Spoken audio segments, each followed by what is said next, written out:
In Mark chapter 9, it says that Jesus took Peter, James, and John up on a high mountain.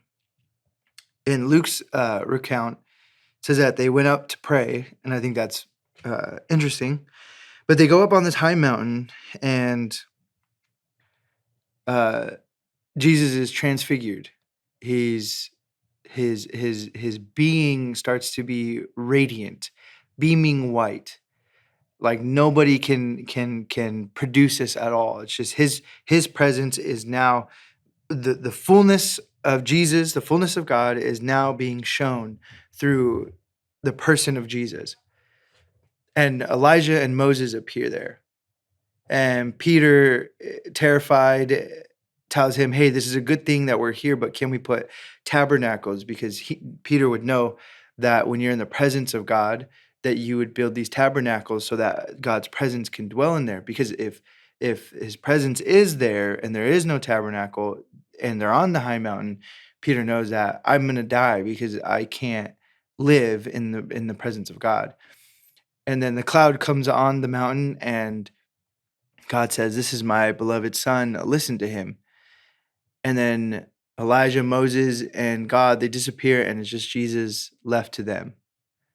I love the way Mark just depicts all of that happens. It's like an instant, and you get the glimpse of God in the fullness of his glory, is what Peter and James and John saw. And it was awesome, and it was amazing.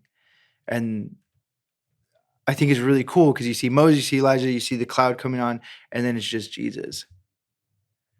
And I think all of that is trying to tell you that everything that Jesus is here to do is now being fulfilled in him and through him. And that in fact, his divinity, his power, his strength is all hidden in the humanity of Jesus. And this person, this Jesus, the Son of Man, who has dominion over everything and who brings a kingdom that cannot be destroyed, is going to suffer and is going to go through excruciating pain and be crucified on a cross. But because of that divine power, he's going to be resurrected from the dead.